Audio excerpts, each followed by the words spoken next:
Que a graça e a paz de nosso Senhor e Salvador Jesus Cristo esteja em cada coração. É com muita alegria que nós estamos aqui para mais uma videoaula. A nossa ferramenta disponibilizada no nosso site www.ieadelages.com.br. E hoje nós estamos aqui para a lição de número 2, que tem como título A Necessidade Universal da Salvação em Cristo.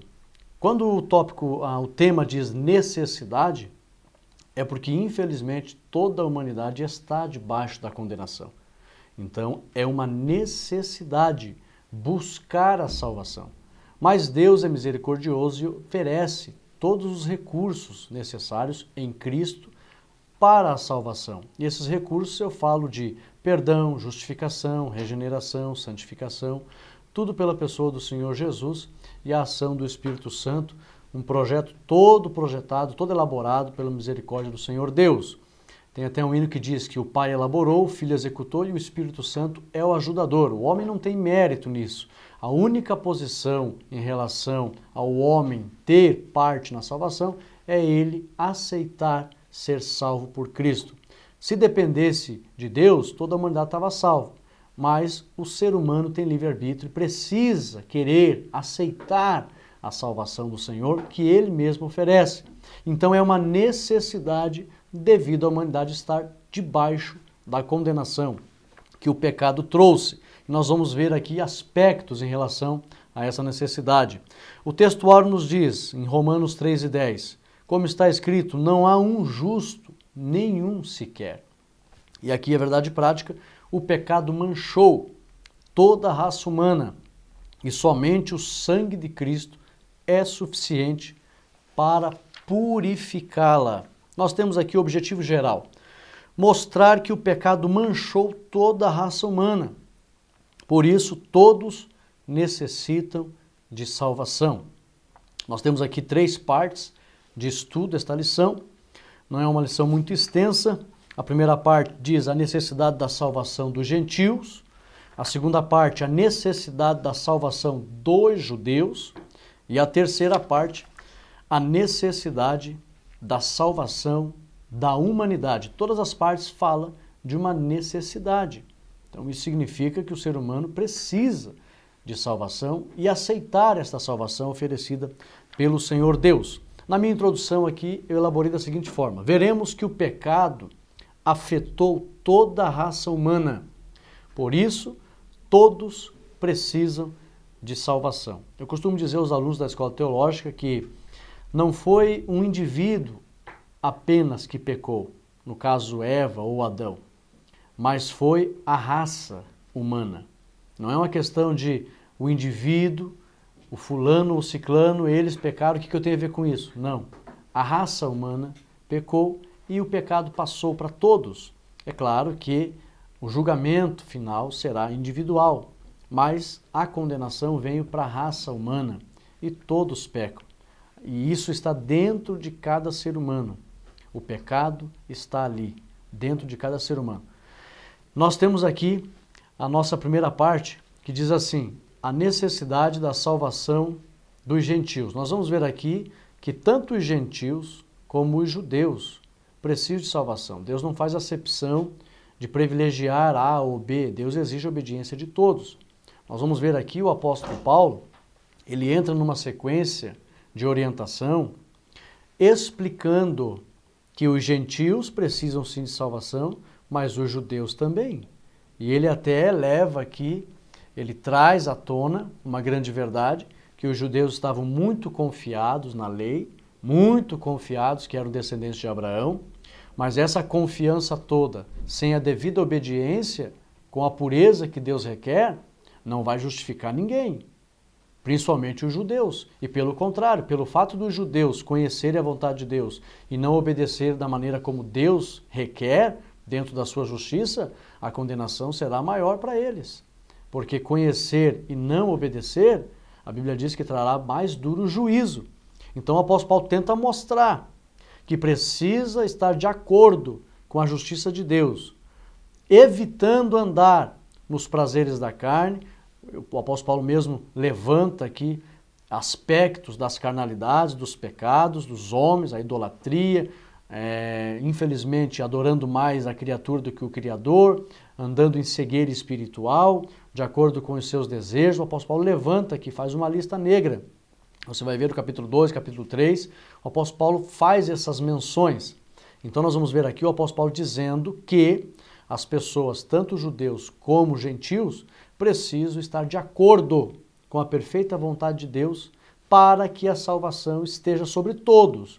Caso contrário, o apóstolo Paulo quis deixar claro, e o apóstolo Paulo, essa mensagem ecoa até os dias de hoje, o apóstolo Paulo quis deixar claro que todos que não estiverem de acordo com a justiça de Deus em Cristo são alvos da condenação. Não tem privilégios.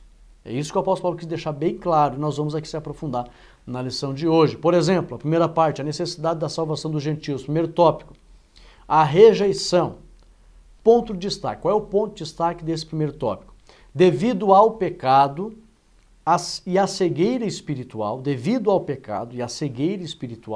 o próprio homem criou uma barreira entre ele e Deus. O homem voluntariamente decidiu se afastar de Deus. E esse afastamento criou uma barreira que trouxe cegueira para o ser humano. E aí então, devido aos atos do ser humano, é que, pelo fato de Deus ser justo, veio a rejeição. Então não é que Deus é mau, o homem escolheu se afastar de Deus. Subsídio teológico. Eu extraí este comentário aqui de um comentário de Champlin, achei muito interessante. Ele diz assim: existe uma força intuitiva em cada ser humano que o conduz a Deus. Isso está dentro de cada ser humano.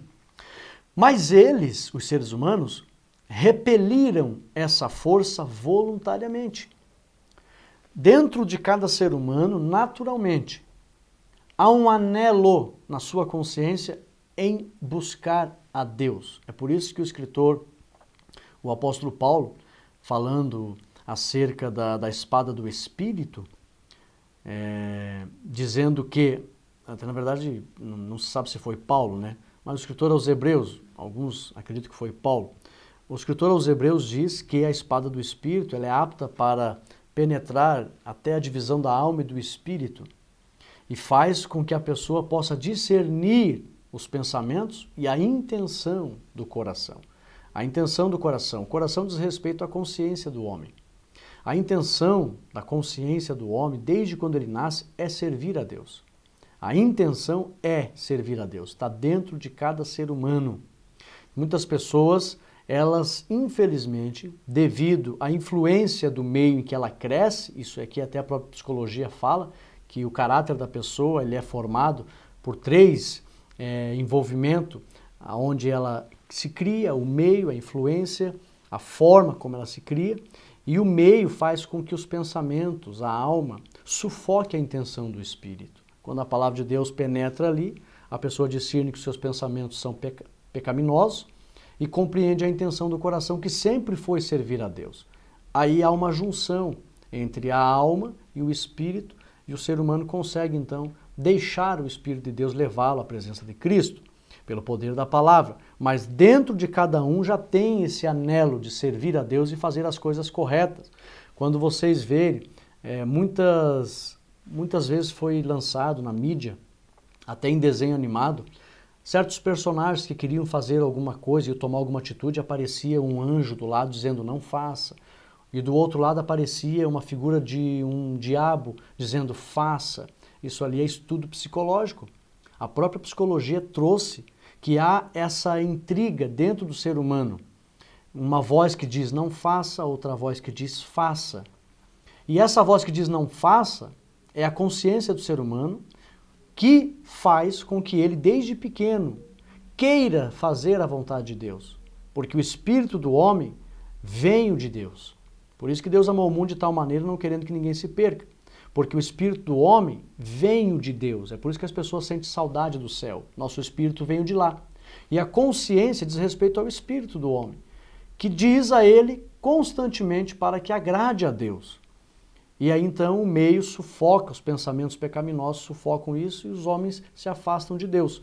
E o Champlin diz que dentro de cada um, naturalmente, tem uma força intuitiva que o conduz a Deus, mas o ser humano, voluntariamente, ele sufoca esse desejo, essa intenção do coração e se afasta de Deus, seduzido pelos prazeres que lhe rodeiam. Ponto 2 aqui diz assim ainda, a própria natureza revela a Deus. Além de, dentro do ser humano, haver um anelo de fazer a vontade de Deus pelo seu espírito na sua consciência, a própria natureza revela a Deus. Eu sempre costumo dizer que existem 3 maneiras de Deus se revelar ao homem. Primeiro, pela criação. Segundo, por experiência pessoal. Terceiro, pela palavra de Deus. E essa por experiência, o próprio Espírito Santo também agindo na vida das pessoas. Então, a própria natureza, uma maneira de Deus se revelar ao homem, é pela criação. A própria natureza revela a Deus. Mas eles preferem adorar ao que foi criado e não adorar ao Criador, conforme Romanos 1:20. Então o ser humano voluntariamente deliberou se afastar de Deus. Por isso que vem a rejeição, não porque Deus é mau, mas o homem, ele mesmo, quis se afastar de Deus. Ponto 3. Os homens, para não conhecerem a Deus, têm de fazê-lo propositalmente. Olha um comentário interessante aqui. O homem, para não conhecer a Deus, tem de fazê-lo propositalmente, através do exercício da sua vontade distorcida. Ou então isso pode acontecer quando alguns se tornam vítimas de outros que os ensinam errado a não conhecerem a Deus, conforme a prática de muitas escolas, universidades, cultos religiosos, ideologias, filosofias, seitas. Infelizmente o ser humano está na Terra, está rodeado de más interpretações. Ele pode voluntariamente se afastar de Deus ou pode ser seduzido ao erro. E isso fará com que ele se afaste e seja rejeitado. A aplicação, a humanidade não é inocente diante de Deus. Então, aqui no primeiro tópico, por meio daquilo que Paulo escreve, principalmente aos Romanos 1:20, que Deus se revela ao homem, mas o homem prefere adorar a criatura ao invés do Criador. Paulo deixa bem claro que o homem decide tomar as suas decisões e será responsável por essas atitudes. Vamos aqui ao segundo tópico, a revelação. Ponto de destaque. Se alguém disser que não conheceu a Deus para obedecê-lo, não será justificado, pois a própria criação revela a existência de Deus para conhecê-lo e servi-lo. Então, se alguém disser que não conheceu a Deus para obedecê-lo, não será justificado por isso, pois a própria criação revela a existência de Deus para conhecê-lo e servi-lo. Subsídio teológico. Olha o comentário que eu extraí também de Champlin. Tem-se dito muito, com carradas de razão, que o primeiro passo para baixo e para longe de Deus é a falta de senso de gratidão. Conforme lemos em Aine Hell, em Locke, que disse, todo ser humano sabe que deveria dedicar o seu ser à adoração e para a glória de seu Criador. Todo ser humano sabe. E que deve mostrar-se continuamente grato, até pela própria vida e suas bênçãos materiais. No entanto, os homens se recusam tanto a adorarem a Deus, como a se mostrarem gratos para com Ele. Tornam-se ímpios e ingratos. Contudo, não é com a facilidade que pode livrar-se da idolatria. Antes de tudo, os homens apelam para as vãs especulações e para os raciocínios inúteis, na sua tentativa de escaparem ao pensamento de Deus e do seu dever. Então, olha aqui, teólogos e historiadores do mundo, eles chegaram à seguinte conclusão: o ser humano decide se afastar de Deus. A aplicação: se alguém falhou na transmissão do conhecimento de Deus, foram os homens e não Deus. Porque o primeiro homem a ser criado conheceu a Deus. E era para ser transmitido acerca de Deus. Então, se alguém falhou na transmissão do conhecimento de Deus, foram os homens e não a Deus. Porque Deus se revelou à humanidade. Tópico 3. A punição. Ponto de destaque. Os homens serão responsabilizados pelos seus atos. Subsídio teológico. A ira de Deus.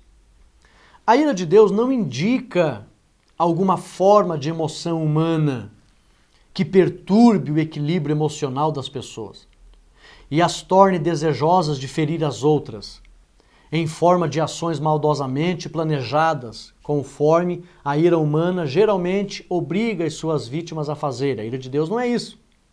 Mas pelo contrário, a ira de Deus, quando a Bíblia diz ira de Deus, isso fala de uma determinação justa e inevitável de determinadas consequências no que respeita ao pecado, referindo-se particularmente àquele tipo de morte que é resultado natural do pecado. A ira de Deus, ordinariamente, é aludida em termos escatológicos, referindo-se ao julgamento que haverá no futuro do dia do Senhor. Quando a Bíblia fala de ira de Deus, não que hoje Deus esteja castigando as pessoas. É claro que existe um aspecto de recompensa momentânea. As pessoas podem colher os frutos das suas atitudes ainda nesta vida. Porque a Bíblia diz que a lei da semeadura é imutável. Então, quando as pessoas colhem o fruto das suas atitudes e são alvos de consequências ruins, já é um aspecto do julgamento de Deus. E aí a Bíblia usa a expressão ira de Deus no aspecto de Deus julgar. E aí o homem, é claro, que não gosta desse julgamento. E aí então parece que Deus é mau, mas Deus não é mau. Quando a Bíblia fala de ira de Deus, é que inevitavelmente a justiça de Deus tem que aparecer. E as pessoas serão corrigidas pelos seus atos. Aplicação. Não é Deus quem vai castigar a humanidade. Deus simplesmente dará a sentença em relação às escolhas que os homens mesmo tomaram. Então não é Deus que vai castigar. Não, Deus só no juízo final, Deus dará a sentença aos homens pelas escolhas que eles mesmos tomaram. Vamos aqui, segunda parte, a necessidade de salvação dos judeus. Hoje há uma grande dúvida no coração de muitas pessoas. Os judeus é o povo da promessa, então vão ser condenados, vão ser absolvidos, vão ser justificados. Vamos ver o que a palavra de Deus diz em relação a isso. A necessidade de salvação dos judeus. Primeiro tópico, os judeus em relação a gentios. Ponto de destaque. Os judeus também precisam de salvação. Subsídio teológico. Primeiro, segundo pensavam, eles tinham tudo. Olha o comentário que eu extraí aqui de Champlin também. Eu tenho vários comentários bíblicos, Moody, Matthew Henry, Beacon, Champlin, e de todos que eu fiz a pesquisa ali, o Champlin eu achei assim mais conteúdo, achei muito interessante para esta lição. Segundo pensavam eles tinham tudo. Eles quem? Os judeus. Eram filhos de Abraão, discípulos de Moisés, tinham séculos de tradição religiosa, a sociedade inteira deles seria como uma imensa igreja. Eles confiavam demais nessa posição que eles se encontravam. Segundo, também eram altivos, se orgulhavam disso. O que é uma pessoa altiva? Enxerga os outros por cima, achando eu sou maior, eu sou melhor. O ato de esbarrar, olha só como eles eram altivos, o ato de esbarrar em um gentil tornava os judeus impuros. Eram zelosos demais. E isso com base no seu conhecimento. Mas quão exato era esse conhecimento? Será que eles estavam tendo o real conhecimento da vontade de Deus? Ou eles ficaram cegos no legalismo religioso? É claro que nós sabemos que ficaram sim cegos no legalismo religioso. Terceiro, costumavam dizer, sou judeu, sou filho de Abraão, estudo a lei, conheço muitas coisas. O que lhes faltava então? Faltava, olha o que Champlin aborda, a espiritualidade para andar na justiça, no amor e na misericórdia. Olha só. Quarto, assim pelos seus frutos os conhecereis, disse Jesus, Mateus 7,20. 5. A grande prova da espiritualidade de alguém é o seu amor, que ele tem para com Deus e para com o próximo. Os judeus não entenderam os 10 mandamentos. 5 mandamentos para com Deus, deveres internos, mais 5 mandamentos para com o próximo, deveres externos, que Jesus resumiu em 2, amar a Deus e o próximo. Os judeus não entenderam isso. Eles queriam o seu próprio bem, queriam honrar a Deus, mas humilhavam o semelhante. Olha só, a grande prova de espiritualidade é o amor ao próximo, conforme 1 João 4, 7 e 8, e o amor se expressa por meio do altruísmo. Você tem que se doar, você tem que se oferecer, você tem que se aproximar. A obediência aos mandamentos divinos, e não ao mero conhecimento dos mesmos, prova que alguém tem esse amor, quando este pratica em relação ao próximo, conforme João 14,15. E os judeus não praticavam o amor, não eram espirituais.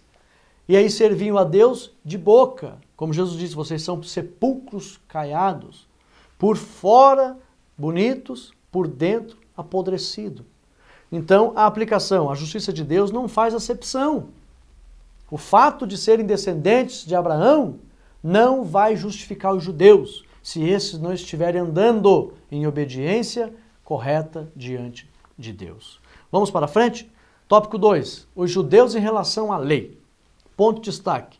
Os judeus confiavam na lei, porém não a cumpriam como deveriam. Subsídio teológico. Os judeus, no dizer de Lange, em Locke, tinham uma estranha suposição. A de pensarem que Deus se mostraria parcial em favor a eles. Eles pensavam isso. A despeito de quaisquer realidades por detrás da sua profissão religiosa. Estavam muito confiados. O fato é que os judeus eram os servos que sabiam a vontade de Deus, mas não a cumpriram. Acima de todos os homens, não pode eles embalar a esperança de escapar do juízo divino. Pelo contrário, a Bíblia chega a dizer que Deus cortou os ramos originais. Não vai cortar também os gentios? Então, é claro que Deus, não é por eles serem judeus, que Deus não vai julgá-los com justiça. Temos ainda aqui, conforme Romanos 2,5, olha o que diz lá na palavra. Mas segundo a tua dureza de coração, Paulo joga isso no rosto dos judeus, segundo a tua dureza de coração, coração impenitente, olha o que Paulo diz, vocês, judeus, entesouram a ira para vocês, no dia da ira e da revelação do justo juízo de Deus. Paulo deixa claro que os judeus não vão escapar do juízo se continuarem andando em altivez e orgulho. Ainda, lembramos-nos que nessa descrição não estamos tratando sobre os pagãos. Esse texto de Romanos 2,5 não é sobre os pagãos. Paulo está se dirigindo aos judeus. Sobre os pagãos ignorantes, mas antes sobre os bem informados judeus, totalmente descendentes de Abraão. Então a aplicação, eu coloquei aqui, o legalismo religioso não justificará ninguém, inclusive os evangélicos. Tem muitos evangélicos hoje que são legalistas. Eles usam o pretexto das práticas religiosas, mas interiormente são maldosos, são mentirosos, têm mágoa, têm ira, têm rancor, não querem comunhão, são falsos. Então, mas eu estou em comunhão com a igreja, eu vou no culto, eu tenho a Bíblia, eu carrego ela, eu até me trajo decentemente, mas interiormente é impuro. Então, o legalismo religioso não justificará ninguém, porque a Bíblia deixa claro que nem os judeus serão justificados só pelo fato de serem judeus legalistas, que andam cumprindo as práticas religiosas. É necessário uma pureza interior para a justificação diante de Deus. Tópico 3. Os judeus em relação à aliança. Ponto de destaque. Deus escolheu Israel dentre todos os povos para revelar a sua lei. Porém, isso exigia maior responsabilidade deste povo. Então, eles, em relação à aliança, foram escolhidos para revelar Deus ao mundo. A glória de Deus seria vista pelas nações entre Israel. Eu digo na escola teológica, existe uma diferença muito grande da igreja, da missão da igreja e a missão de Israel. A missão de Israel não era evangelizar o mundo, ir pregar, e sair, fazer missões. É certo que nós sabemos que houve algumas exceções, Deus usou Jonas para os ninivitas, mas a missão dos judeus era se congregarem na presença de Deus, a fim de que a glória de Deus resplandecesse no meio deles e as nações vissem a glória de Deus entre eles. E a missão da igreja é diferente. A igreja ela tem que ir ao mundo, levar o evangelho. Os judeus eles tinham uma missão um pouco mais suave em relação à igreja. Era para ficarem congregados diante de Deus e a glória resplandeceria entre eles. Mas nem isso eles souberam aproveitar. Olha só, subsídio teológico. Há dois tipos de judeus. Eu extraí também esse comentário de Champlin. Um deles é o que é o judeu externo. O judeu, a prática judaizante externamente. O que é isso?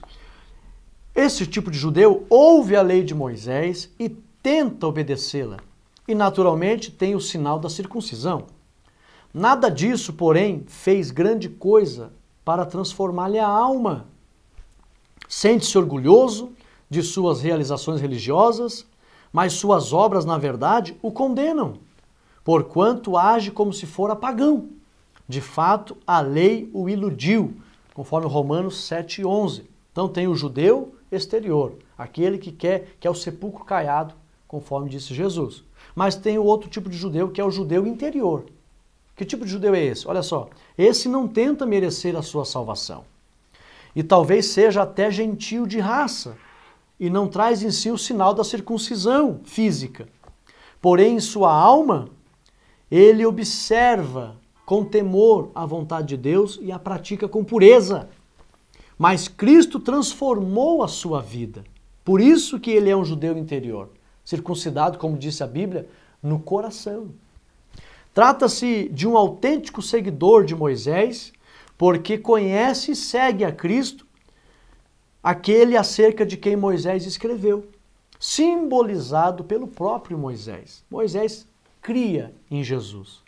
Ele mesmo profetizou acerca de Jesus.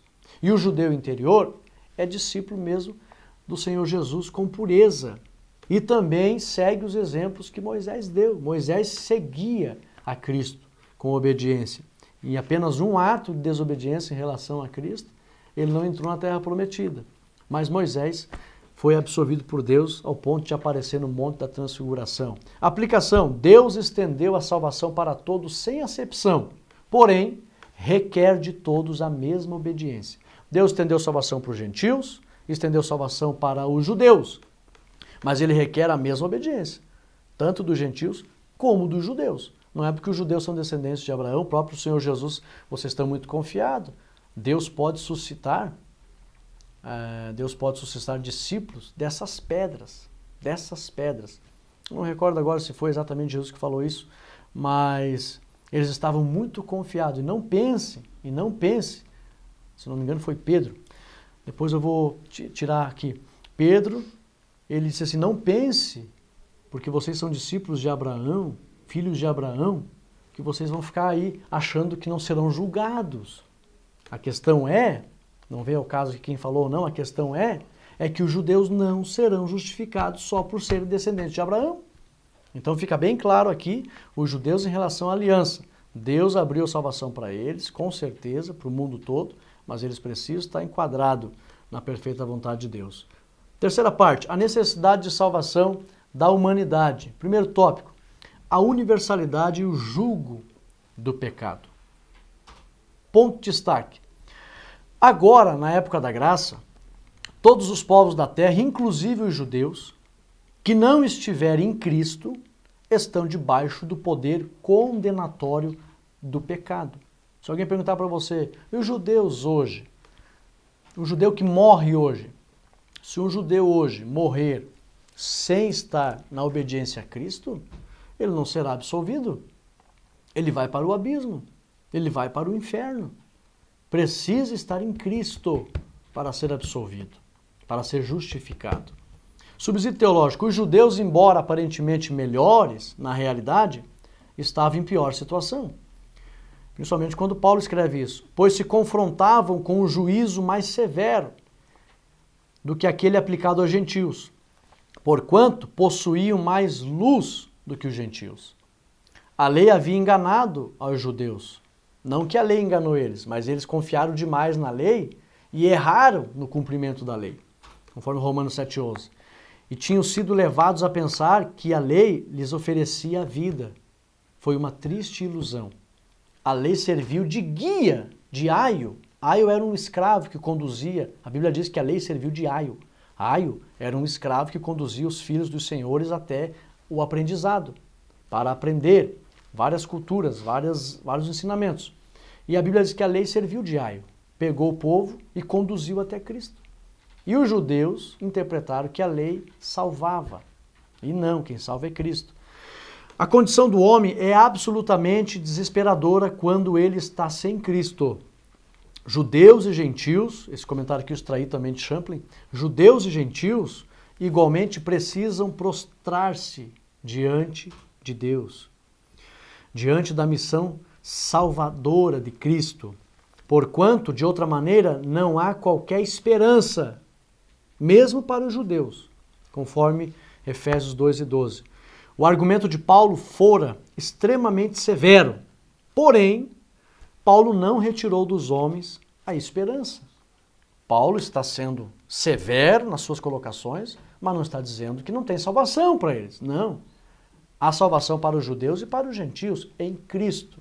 Paulo está explicando que se eles confiarem em suas práticas legalistas, não serão justificados, mesmo sendo judeu. Aplicação. Ainda há esperança para a humanidade e essa esperança é Cristo. Ainda há esperança tanto para judeu, como para gentil, como para grego, como para brasileiro, como para americano, todos os povos. Há esperança, pois estamos na época da graça e Cristo está sendo anunciado no mundo. Tópico 2, valores e comportamento. Ponto de destaque. A inversão de valores cometida pelos homens é consequência do pecado. Se hoje muitas pessoas dizem, poxa, como existe uma grande inversão de valores entre as sociedades. Esta afirmação é consequência do pecado. A inversão de valores é gerada porque o pecado cega, confunde, obscurece o entendimento do ser humano a ponto da Bíblia dizer que a mente fica cauterizada, queimada, e o homem não deseja obedecer a Deus. Por isso, a inversão de valores. Subsídio teológico, conforme Romanos 3:18, que diz, não há temor de Deus diante dos seus olhos. Estas palavras foram extraídas por Paulo do Salmo 36, verso 1. O princípio da sabedoria é o temor de Deus. Posto que o temor de Deus é a fonte da sabedoria, uma vez que nos afastamos desse temor, nada mais permanece em nós que seja reto ou sincero. Todos os homens da terra que não temerem a Deus, naturalmente eles vão se afastar de Deus e neles não permanecerá a retidão e a sinceridade. Porque a falta de temor faz com que o homem se afunde no lamaçal da desobediência e práticas impuras diante de Deus. O que é o temor de Deus? Será que você sabe o que é o temor de Deus? Eu concluo o temor de Deus da seguinte forma. Temer a Deus significa respeitar os limites que Deus impõe ao homem. Nós temos que respeitar esses limites. Porque se não respeitarmos esses limites é para o nosso próprio bem. Se avançarmos esses limites, estaremos buscando com as nossas próprias mãos a nossa condenação. É como você ir numa praia e tem ali uma placa escrito perigo, tubarão. Se a pessoa entrar, ela escolheu isso. Se ela respeitar o limite, é benefício para ela. Deus impõe limites à humanidade. Aqueles que obedecem, respeitam, eles temem a Deus e alcançam a sabedoria para o esclarecimento da perfeita vontade de Deus. Como diz a Bíblia, não terão entendimentos que praticam iniquidade. Agora, os que respeitam os limites de Deus e não praticam iniquidade, eles entendem bem tudo, como diz a Bíblia, recebem o entendimento dos santos. É uma questão de revelação espiritual. Deus, na pureza, ele revela a sua vontade. O homem, na impureza, a revelação não se aproxima, até porque quem traz a revelação é o Espírito Santo. E como que o Espírito Santo vai se aproximar num lugar impuro? Não tem como.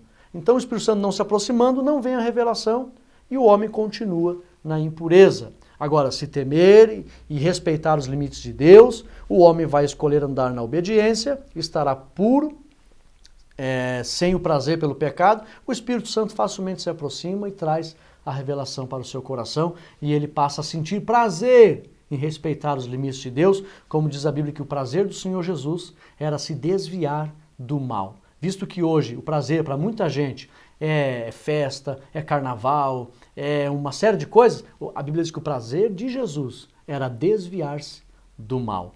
O homem que respeita os limites de Deus, ele se aperfeiçoa de tal forma que ele sente prazer em cada vez mais desviar-se do mal. Aplicação. As práticas dos homens revelam os seus valores. Quem respeita os limites que Deus impõe, anda nos valores do reino de Deus. E suas práticas são puras, amorosas e justas. Louvado seja o nome do Senhor Jesus. A nossa conclusão nos diz assim: a universalidade do pecado, isto é, que todos os homens estão debaixo da condenação eterna, é uma doutrina claramente demonstrada na Epístola aos Romanos. Por outro lado, o universalismo, doutrina herética que afirma que todos os homens, independentemente se acreditam em Cristo ou não, no fim de tudo serão salvos, é claramente rejeitada nesta mesma carta.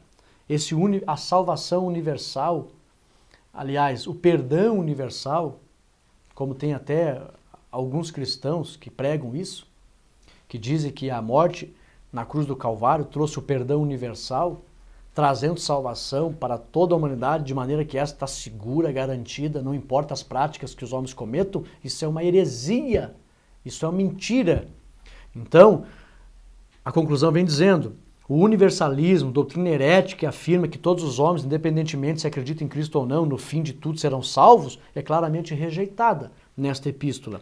Cabe a nós, portanto, conhecedores desses fatos, viver essa bendita salvação, compartilhá-la com quem ainda não a possui. É por isso que nos dias de hoje, ainda mais com esse trimestre, trazendo essas revelações tão sérias, nós temos que fazer com que a igreja seja despertada em relação ao amor às almas. Parece que precisa um reavivamento do sentimento missionário no coração de cada cristão.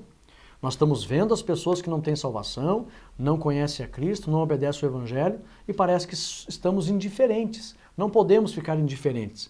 Toda a humanidade está debaixo da condenação e aqueles que não estiverem na obediência em Cristo, infelizmente, serão condenados. Portanto, cabe a nós valorizar essa salvação e contribuir para a propagação do Evangelho a fim de salvar o maior número possível. E esta lição, ela vem tratando exatamente desse tema, a necessidade universal da salvação em Cristo. Paulo deixa claro, todos necessitam de salvação. E ele deixa bem explícito que ninguém deve confiar no legalismo religioso. Não, estou em dia com as práticas, mas não temo ao Senhor no coração. Não, devemos temer a Deus em nosso coração e andar nos valores do reino, amando a Deus e o próximo. Fazendo assim, estaremos em Cristo e dando fruto, trazendo mais almas para o reino de Deus. Guarde esse ensinamento no teu coração. Eu convido você para que domingo você esteja nas nossas igrejas aprendendo a lição de número 2. Compartilhe este vídeo, deixe o teu comentário, dá o teu ok e que Deus possa enriquecer o teu coração. Deus abençoe a todos, em nome de Jesus. Amém e amém.